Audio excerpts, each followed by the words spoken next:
Kung pakiramdam mo parang laging pasok sweldo, labas gastos ang eksena, then this video is for you. Kahit minimum wage earner ka, freelancer, tambay sa kapehan, o magulang na kayod kalabaw para sa pamilya, yes, pwede ka makapag-ipon. Walang magic dito. Walang get rich quick nonsense. Ang meron lang, 8 solid, practical at very Pinoy tips para makaipon kahit tight ang budget mo. Basta tandaan, hindi importante kung magkano ang kinikita mo, ang importante kung paano mo ito hinahawakan. So sit back, relax, maglabas ng papel at ballpen or notes app mo yan, at simulan na natin ang paglalakbay sa ipon goals. Let's go! Alright, let's kick it off with the golden rule of saving. Ipon agad, hindi ipon kung may sobra. In English, save first, not last. Kasi kung hihintayin mo pang sobra sa sweldo mo bago mag-ipon, baka mauna pa yung milk tea, Lazada sale, tsaka yung barkada na laging nagyayaya ng samgyup. Kaya ang mindset natin dapat, pagkakuha ng sweldo, tabing ipon agad. Kahit 20, 50 pesos, 100 pesos, basta may itinatabi. Hindi siya about sa laki ng amount, kundi sa consistency. Mas okay pa kung automatic.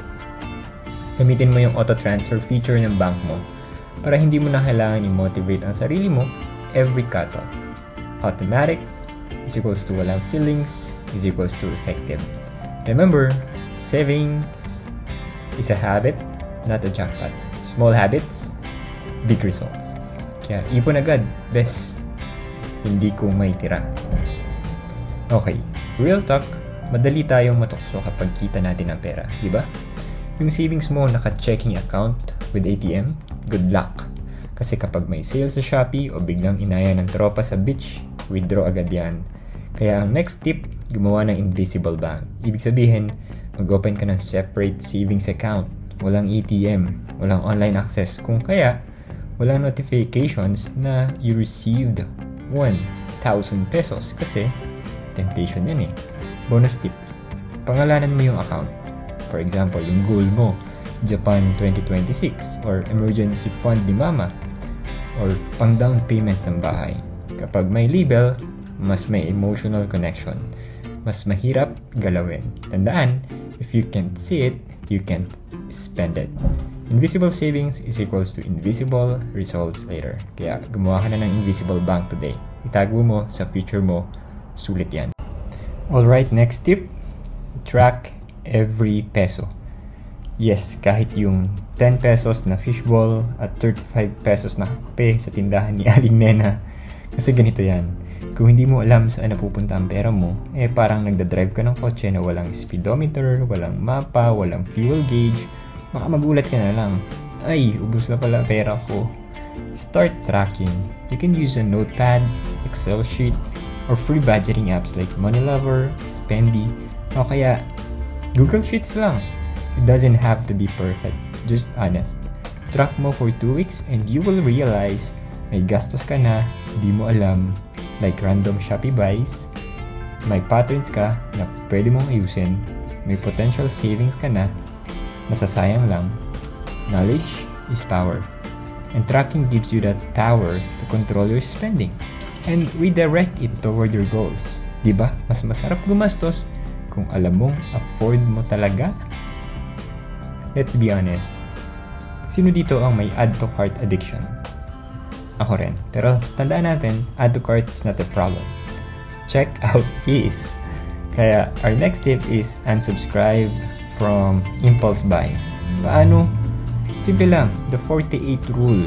Kapag may gusto kang bilhin, huwag agad i-check out. Iwanan mo muna sa cart for 48 hours. Pagkalipas ng dalawang araw, tanungin mo sarili mo, gusto ko pa ba to? O nabudo lang ako nung may free shipping?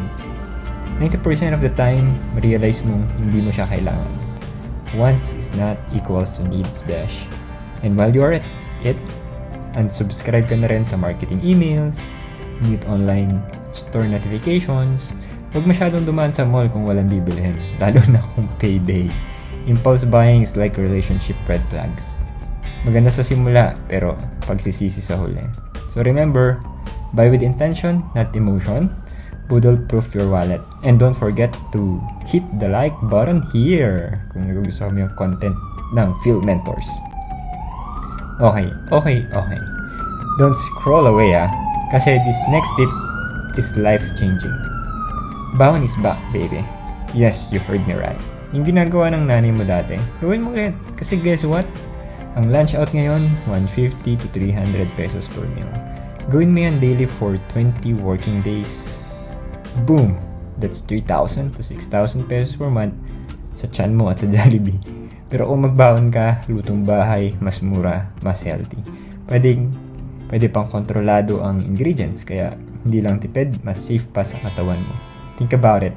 Magbaon ka ngayon para magbakasyon ka bukas. Sakripisyo today, rewards tomorrow. And if you think baon is boring, gawin mong fun. Meal prep with color-coded containers. Baon challenge with office mates. Eat while watching your favorite Netflix show sa pantry o sa sulok ng office. So yeah, don't underestimate baon. It's not just food. It's a saving weapon disguised sa Tupperware. Alright, money nerds, ito na ang budgeting formula na hindi mo kailangan i-memorize ng Latin. The 50-30-20 rule. 50% para sa needs, 30% para sa wants, 20% of it para sa savings. Simple. Tama? So kung kumikita ka ng 20,000 pesos a month, 50% yan or kalahati, 10,000 pesos sa bills, rent, food, yung mga essentials o kailangan. 6,000 naman para sa wants. Yes, okay lang ang milk tea basta may limit. At syempre, 4,000 pesos para sa savings. But what if super tight ng budget mo? Walang problema. Use the 70-20-10 hack. 70% needs, 20% savings, 10% wants. Still saving, still winning. Ang goal dito, kahit gaano kaliit, may napupunta pa rin sa future mo. And please lang, wag mong gawin 100% needs, 0% savings, 0% wants. Kasi pag walang wants, mapapagastos ka rin eventually sa emotional retail therapy. At pag walang savings, edi sana all may emergency fund. So, play around with the ratio. Find your magic formula. But always, prioritize savings. Kahit pa 10%, kahit pa 100 pesos, basta meron. Okay, real talk ulit. You can always save so much. Kahit gaano ka katipid, may limit yan. Pero, kita? Walang limit yan, bes. So here's the game changer tip. Maghanap ng extra income. Side hustle, freelance gig, business, kahit anong legal na pandagdag income. Go! Here are some options para sa iyo. Number 1, freelancing, writing, virtual assistant work, graphic design, etc. Number 2, digital marketing. Manage Facebook pages, content creation, even TikTok ads. Number 3, online tutoring, English, math, science, kahit ano. Number 4, real estate or buy and sell. 5, content creation, YouTube, podcast, TikTok. Baka ikaw na next vlogger. And before you say, wala akong skill, nako, YouTube is free, best. Mahalaga, willing kang matuto at kumilos. Extra income is equals to extra ipon. Is equals to extra options sa buhay. Gusto mong makaipon ng pang down payment sa bahay? O gusto mong makaretire ng maaga? Then, kailangan natin dagdagan ng daloy ng pera papasok. Hindi lang labas ng labas. Sabi nga nila, skills pay the bills, but high income skills build your dreams. So, anong extra kita or income, side hustle ang sisimulan mo this month? Comment down below. Oh, ito. One of the most underrated truths sa mundo ng pag-iipon. Ipon is 80% behavior, 20% math. Yep, it's not about being a genius with spreadsheets or knowing every investment jargon. Kahit kaya mo mag-budget sa Excel with pivot tables, kung hindi mo kaya i-control ang sarili mo pag may 12-12 sale, wala rin, di ba? So what does this mean? Discipline ay mas mahalaga or greater than sweldo? Habit is greater than hula? Vision is greater than impulse? Ang tunay na yayaman, hindi yung highest earner, kundi yung consistent mag-ipon kahit paunti-unti. Yung tipong may self-control kahit may bagong labas na iPhone. Think of saving like fitness. Hindi mo kailangan maging gym beast. Kailangan mo lang mag-jogging everyday. Kung sipag at tiyaga, hindi sugal at sana all, So kung iniisip mo, hindi ako magaling sa pera, that's okay. Start with your behavior. Because once your mindset changes, your bank account will follow. Start small, stay consistent, grow big. That's the real Ipon glow up. Hit that like button. So, ito na. Last but not the least, start today. Pero start mo rin mag-subscribe sa channel ng Phil Mentors. Not bukas, not next payday, not pag may sobra, not pag may time. Alam mo kung kailan mo masisimulan mag-ipon, kung hihintayin mong perfect ang timing? Ang sagot dyan, never. Kasi reality check, hindi magiging perfect ang timing. Hindi lalaki bigla ang sweldo mo magically. Laging may gastos sa darating. Birthday, sale, emergencies, Jollibee cravings. Kaya ang sikreto, simulan kahit maliit. 20 pesos? Go! 50 pesos? Sige. Importanteng mag-build ka ng momento. Kasi once makasanayan mo, tuloy-tuloy na yan. Parang hugot ng ex mo. Paulit-ulit. And here's the mindset shift. Huwag mong isipin na barya lang to. Isipin mong bato na bumubuo ng pader ng future mo. Next. Each coin is equals to progress.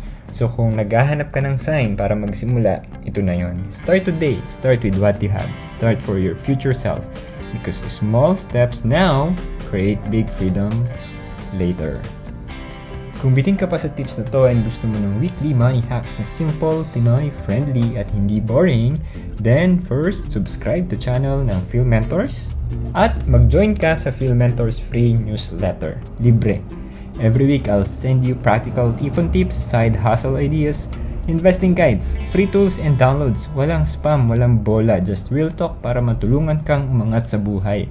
Piso by piso. So kung seryoso ka sa pagbabago ng money habits mo, visit mo lang philmentors.com.